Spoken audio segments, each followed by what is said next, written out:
요나가 매우 싫어하고 성내며 여호와께 기도하여 이르되 여호와여 내가 고국에 있을 때에 이러하겠다고 말씀하지 아니하였나이까. 그러므로 내가 빨리 다시스로 도망하였사오니 주께서는 은혜로우시며 자비로우시며 노하기를 더디하시며 인애가 크시사 뜻을 돌이켜 재앙을 내리지 아니하시는 하나님이신 줄을 내가 알았음이니이다. 여호와여 원하건대 이제 내 생명을 거두어 가소서. 사는 것보다 죽는 것이 내게 나음이니이다 하니 여호와께서 이르시되 내가 성내는 것이 옳으냐 하시니라. 요나가 성읍에서 나가서 그 성읍 동쪽에 앉아 거기서 자기를 위하여 초막을 짓고 그 성읍에 무슨 일이 일어나는가를 보려고 그 그늘 아래에 앉았더라. 하나님 여호와께서 박넝쿨을 예비하사 요나를 가리게 하셨으니 이는 그의 머리를 위하여 그늘이 지게 하며 그의 괴로움을 면하게 하려 하심이었더라.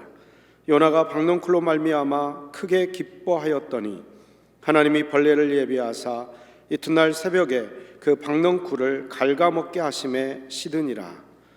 해가 뜰 때에 하나님이 뜨거운 동풍을 예비하셨고 해는 요나의 머리에 쪼임에 요나가 혼미하여 스스로 죽기를 구하여 이르되 사는 것보다 죽는 것이 내게 나으니이다 하니라.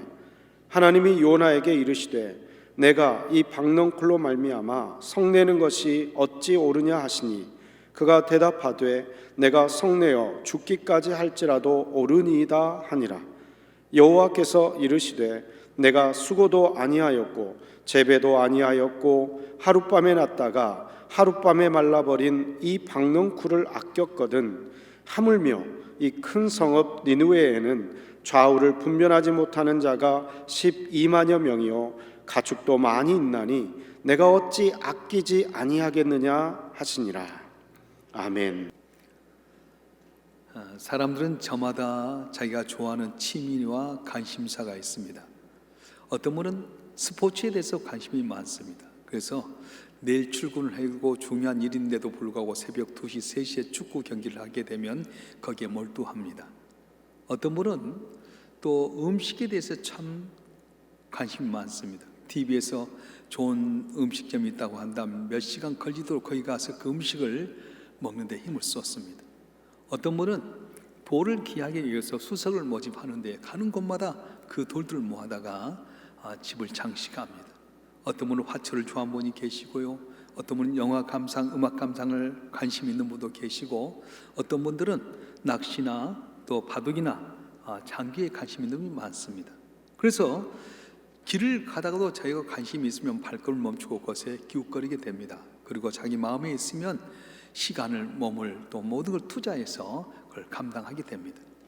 직장생활도 그렇습니다. 남이 보기에는 참 좋은 직장 같은데도 불구하고 자기 관심사가 맞지 않으면 아낌없이 사직서 써버립니다. 또 남이 볼 때는 별 볼 일 없는 것 같은데 자기 관심사 맞으면 그 일에 대해서 정성을 쏟게 되고 또 힘들어도 그 일을 감당합니다. 힘들지 않냐고 물으면 행복하다고 하는 거예요. 왜 그렇습니까? 내 관심사에 맞기 때문에 그렇습니다. 사람이 무엇에 관심을 갖느냐 하는 것은 그 사람의 어떤 분인가를 말해주고 있습니다. 왜입니까? 그 사람의 관심사가 그의 인격을 나타내고 또 그의 가치관을 나타내기 때문에 그렇습니다. 돈에 관심을 갖는 사람 돈이 최고라고 합니다. 권력에 관심사를 갖는 사람 권력이 제일 중요하다고 합니다. 명예에 관심 있는 사람은 명예가 가장 중요하다 하고요, 사람에 관심 있는 사람은 사람이 제일 중요하다고 합니다. 사람은 하루에 5만 가지 생각을 한다고 합니다. 꼭 5만 가지의 수가 아니라 5만 가지라고 하는 건 많은 생각을 하게 되는데 무엇을 생각하느냐에 따라서 그 생각이 우리를 지배하게 됩니다. 우리의 생각을 지배한 것이 바로 관심사가 되겠고요, 그 관심사가 현실로 나타나게 됩니다. 그래서 여러분이 어느 부분에 집중적으로 관심을 갖고 하면 그 분야에 아름다운 열매를 맺게 됩니다. 그래서 세상의 성공자들 또 위대한 성취를 한 사람 보게 되면 자기의 관심사에 열정을 쏟아서 거기에 좋은 결실을 냈던 분입니다. 자, 그러면 우리 신앙인들의 관심사는 무엇이겠습니까? 하나님이 관심을 갖는 곳에 내 관심도 맞춰줘야 된다는 것입니다. 하나님의 관심의 안테나를 세워야 됩니다. 하나님이 관심 가는 곳에 열정을 쏟아내야 됩니다. 신앙의 깊이는 어디에 있습니까? 하나님의 관심과 내 관심이 얼마나 일치하느냐에 따라서 신앙의 깊이가 달라지게 됩니다. 오늘 본문에 등장한 요나라는 사람은 하나님의 은혜를 경험했지만은 한때 그 은혜를 저버렸습니다. 그에게 어느 날 주님께서 나타나셔서 너는 아수리에서도 니느웨에 가서 내가 전한 말을 해라. 회개하지 않으면 이것을 멸망시키겠다. 그런데 요나는 하나님 말씀과 전혀 다른 곳을 향해서 가게 됩니다. 니느웨와 정반대의 다시스로 가다가 풍랑이 일게 되게 되고, 그 제비를 뽑았는데 말합니다. 이 풍랑이 내 연고다. 나를 바다에 던지면 이 풍랑이 잠잠하게 될 것이다. 그래서 선원들은 요나를 바다에 던지는 하나님 그냥 놔두지 않으셔서 물고기로 요나를 삼키기 위해서 3일 동안 물고기 뱃속에 있으면서 지옥 같은 경험을 하는 가운데 회개하게 됩니다. 하나님 잘못했습니다. 니느웨에 가겠습니다. 순종하겠습니다. 그래서 하나님께서 이 물고기로 하여금 니느웨에 가까운 곳에 토해내게 되게 되고, 그래서 이 요나가 니느웨 성에 와서 말씀을 전하게 되는데 3일을 돌아도 다 돌 수 없는 큰 성인 니느웨를 단 하루만 돌면서 회개해라, 그렇지 않으면 멸망한다고 하는 구원을 선포하기보다는 40이 지나면 이 성은 망하게 된다는 말만 선포했습니다.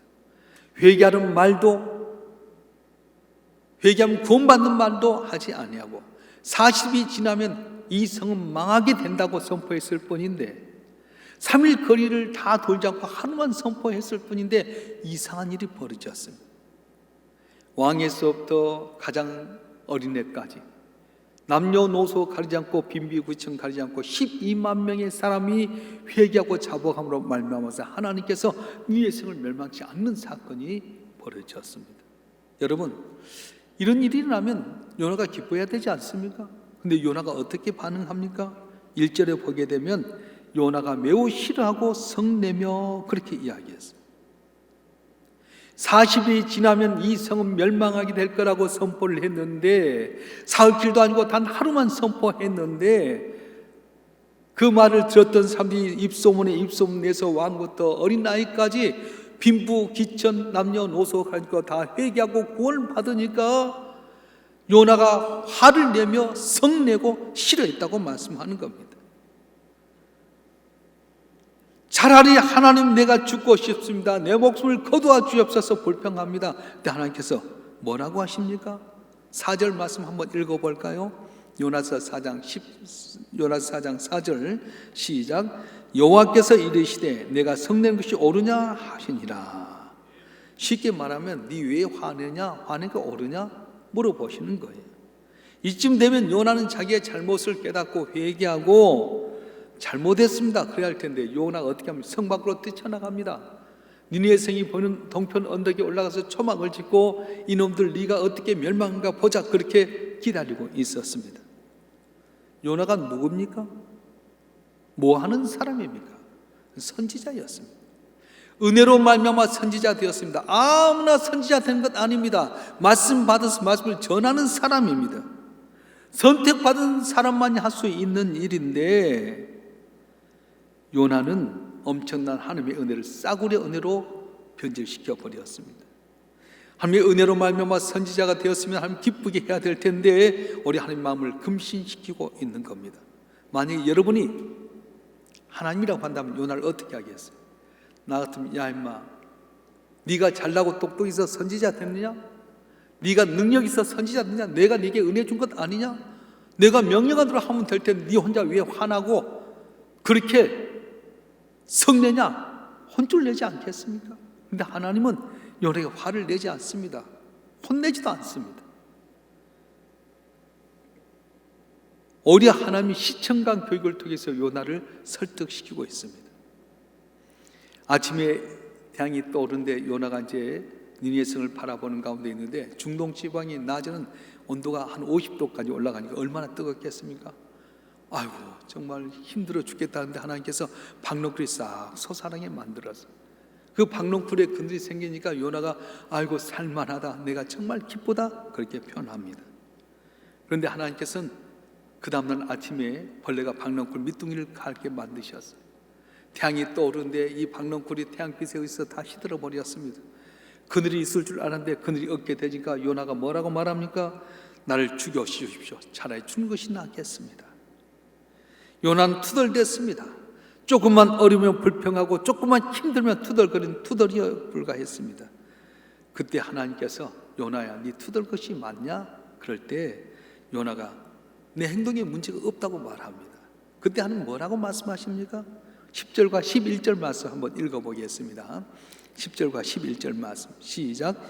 여호와께서 이르시되 내가 수고도 아니하였고 재배도 아니하였고 하룻밤에 났다가 하룻밤에 말라버린 이 박넝쿨을 아꼈거든.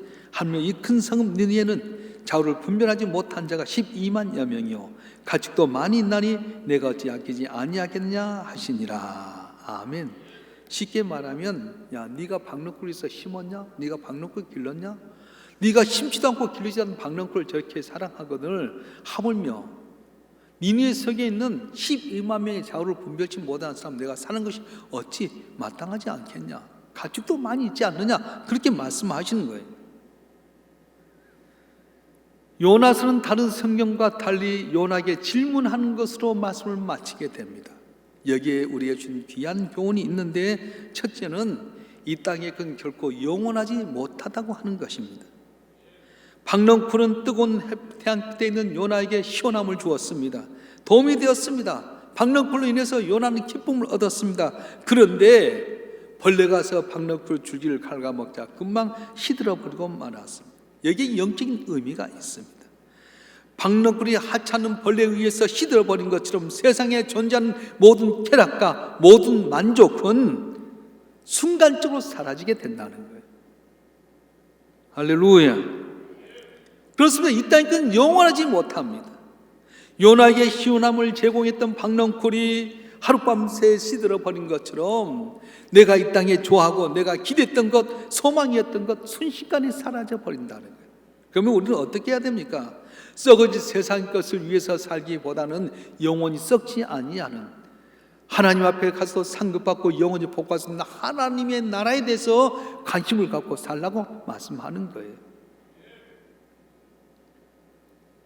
제가 잘 아는 장로님은 아주 키도 크고 또 카리스마도 있고 물질도 있고 그 지역에서는 아주 존경받는 장로님이셨어요. 항상 건강한 줄 알았어요. 모든 분이 추앙하고 따르는 분이었습니다. 근데 갑자기 그분에게 치매가 오기 시작했어요. 파킨슨스 병이 와버렸어요. 자기는 건강할 줄 알았는데 평상시 운동도 많이 했는데 파킨슨 병이 오게 되면서 몸이 굳어갑니다. 그리고 같이 식당에서 식사하는 가운데 밥을 먹다가 절도도 해버린 거예요. 너무 놀래가지고 아유 장로님 왜 이러시냐고 그랬는데 점차 몸이 나빠지고 그러다 보니까 따랐던 사람 하나 둘 사라져 버렸어요. 결국은 어디로 가셨습니까? 요양병원에 가셨어요. 요양병원에 가니까 꼼짝없이 그렇게 자존심도 귀한 분이 간병인에게 대소변 받아내다 보니까 얼마나 지옥 속에 있겠습니까? 건강하다고 자랑할 것도 아니에요. 힘 있다고 증가할 것도 아니에요. 돈이 있다고 해서 여러분 자랑할 것도 아니에요. 돈도 한순간에 걷어갈 수 있습니다. 그래서 우리는 어떻게 해야 됩니까? 이 땅에 쉽게 사라질 것에 대해서 올인한 것이 아니라 썩지 아니할 세상에 썩지 아니하고 영원한 나라에서 기쁨이 되는 하나님의 관심사에 관심을 갖고 살아가게 될 때 남이 모르는 기쁨과 감사, 감격과 놀라운 기적의 역사가 일어날 줄로 믿습니다. 두 번째는 하나님의 마음을 알아야 된다는 거예요. 따라서 합시다. 하나님의 마음을 알아야 합니다. 오늘 본문의 말씀은 무엇이 중요하고 우리가 붙들어야 할 것 무엇인지를 알려주고 있는데요. 하나님께서 소중히 여겼던 건 무엇입니까? 니느웨 사람들입니까? 박넝쿨입니까? 니느웨 사람이었습니다.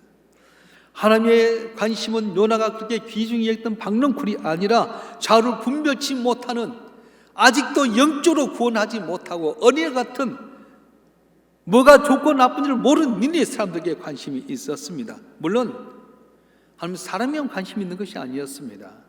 본문 11절에 보면 그 성에 가축이 많이 있다는 걸 보게 되면 가축에게도 관심이 있었는데 하나님 관심은 가축보다 사람의 영혼에 더 관심이 있었던 것입니다. 그래서 가축에 대해서는 숫자가 나오지 않아요. 근데 사람은 12만 명이라고 하는 구체적인 이야기를 합니다. 12만 명 한 영혼에 대해서 관심을 갖고 그를 지키고 돌보던 하나님은 또 자를 분별치 못하고 예수를 믿지 못하고 한 말씀을 믿지 못하고 구원받지 못한 저들이 주 앞에 돌아가기를 원하셨던 것이었습니다. 할렐루야. 근데 요나는 어떻습니까? 하나님과 달라서. 그의 기쁨이 뭐였습니까? 관심사가 뭐였습니까? 오늘 6절 말씀 읽어보겠습니다. 요나서 4장 6절 말씀 시작.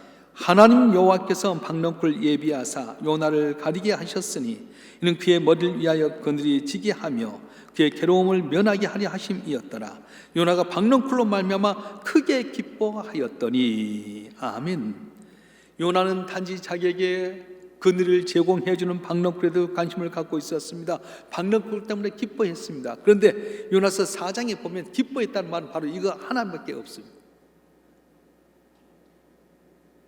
벌레가 와서 밑둥이를 긁어버리면 한순간에 없어질 박넝쿨 때문에 기뻐했다고 하는 것입니다. 하나님은 어떻습니까?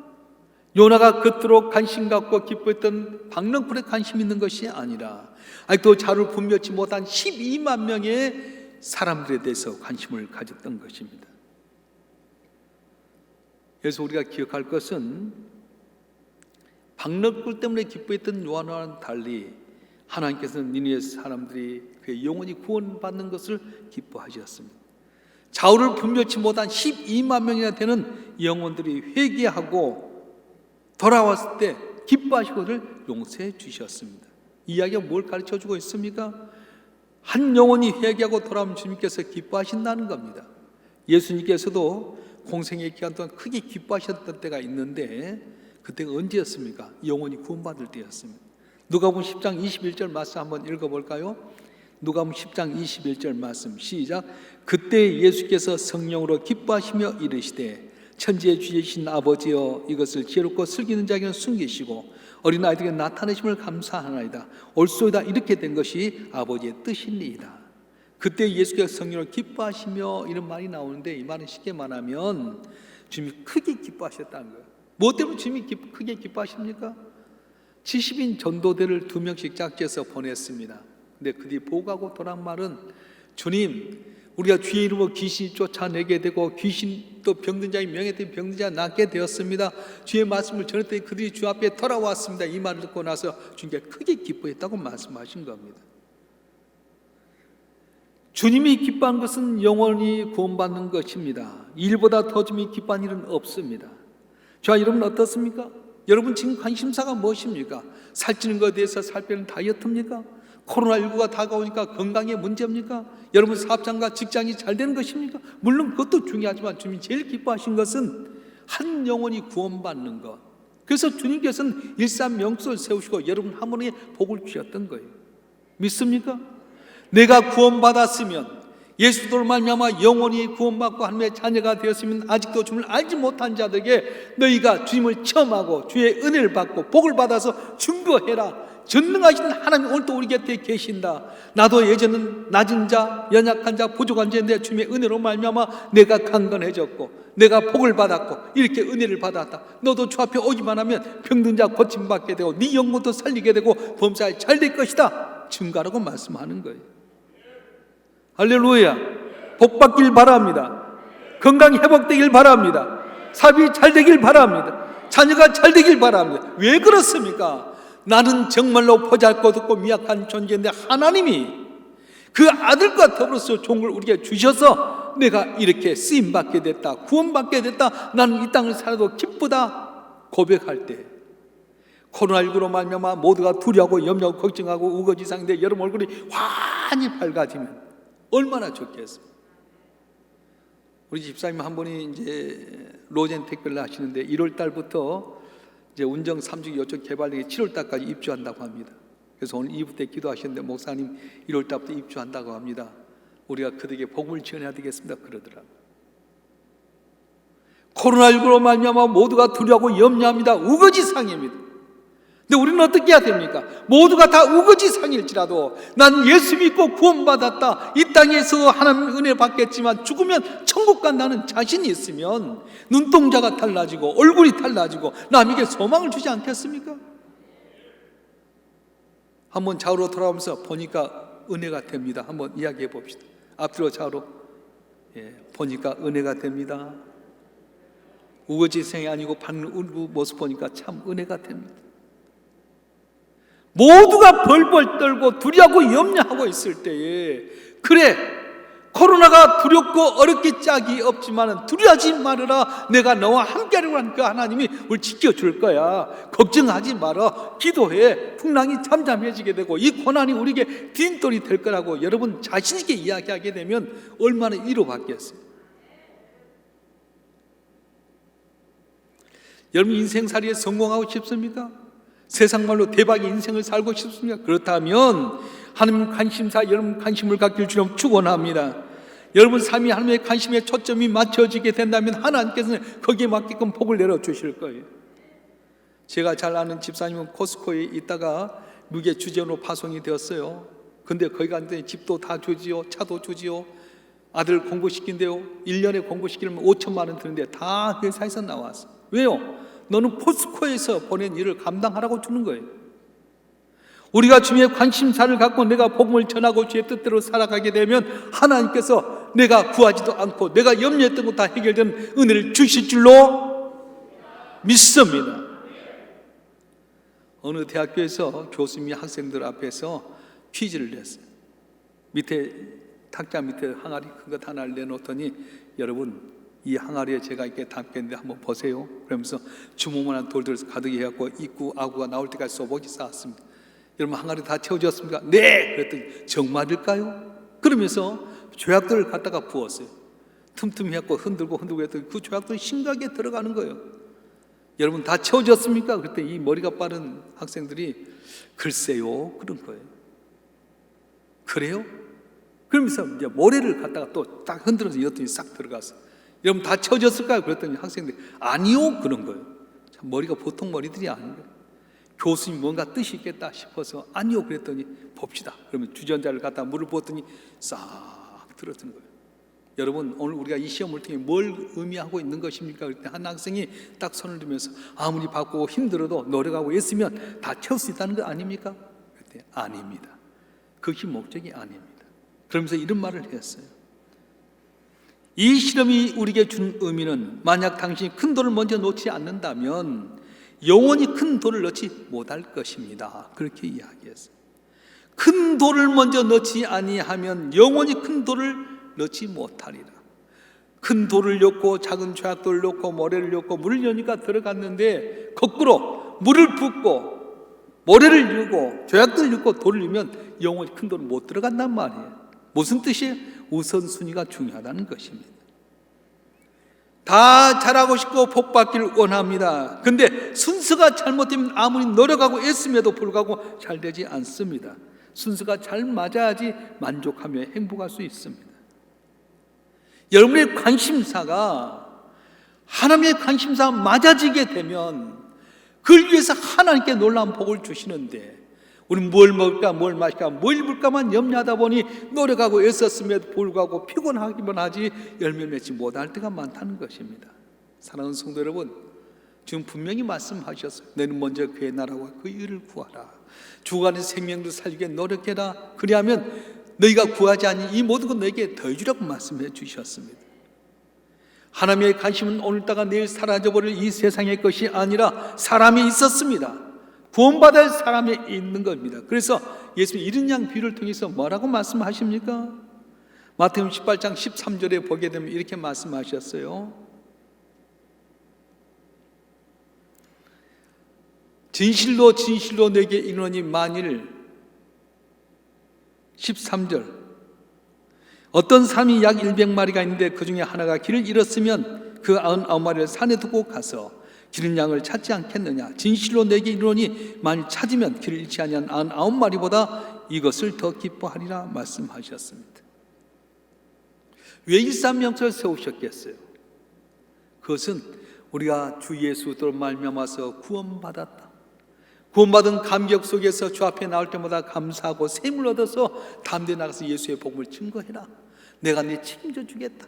난 가난했지만 예수 때문에 부유해졌습니다. 난 미련한 자였지만 예수 때문에 지혜를 얻었습니다. 나는 약한 자였지만 주님 때문에 건강해졌습니다. 우리 가정이 길이 없는 가정인데 예수로 말미암아서 이렇게 복 받았습니다. 여러분 삶이 증인되라고 말씀하는 거예요. 할렐루야. 따라서 나는 예수로 말미암아 구원받았습니다. 하나님의 자녀가 되었습니다. 잘 될 것입니다. 믿습니까? 자신감 가지라는 거예요. 대강절 첫 번째 주를 맞이해서 왜 예수님이 이 땅에 오셨는가 우리가 깨달아야 됩니다. 죄인이었던 우리를 위해서 하나님의 아들 예수께서 이 땅에 오셔서 십자가에 못 박혀 죽으심으로 죄인이 죄인이라 하나님의 자녀가 되고 구원받는 놀라운 은혜를 받게 되고 영원한 천국이 보장이 되었습니다. 코로나 대유행의 시대 속에 우리가 걱정해야 될 것이 무엇입니까? 코로나가 내게 혹시 확진되지 않을까? 그것이 아닙니다. 하나님의 관심사를 잊어버리고 눈앞에 보이는 편리함에 묻혀 사는 것이 우리의 걱정거리예요. 물론 몸이 약하고 마음이 두려워서 교회 안 나고 비대면 예배 드릴 수 있습니다. 그런데 거기에 묻혀버린 것이 우리에게 두려움이에요. 좀만 형편이 좋아지면 다시 나와야지, 주님만 의지하지, 주여 내게 이길 수 있는 면역력을 주시옵소서, 나라면 정말 담대하게 주의 영광을 나타내는 믿음을 주시옵소서. 그런 믿음 갖고 살을 텐데 아이고 교회 안 나오니까 좋다, 동영상 예배 드리자, 그러면 이것이 우리에게 두려움이고 걱정이 될 수 있게 된다는 것입니다. 대림절 첫 번째 주일 맞이해서 우리가 해야 될 것이 무엇입니까? 나를 위해서 하나밖에 없는 이 아들 이 땅에 보내주시고 가장 낮은 자에서 고난을 당하면서 내 아픔도 고난도 슬픔도 하신 주님께서 우리 구하는 것이 십자가에 못 박혀 주기까지 나를 사랑하셨다. 그분이 승천하시면서 얘들아 내가 보내 내가 다시 오리라 했던 말씀을 가지고 좀 기다린 겁니다. 어떻게요?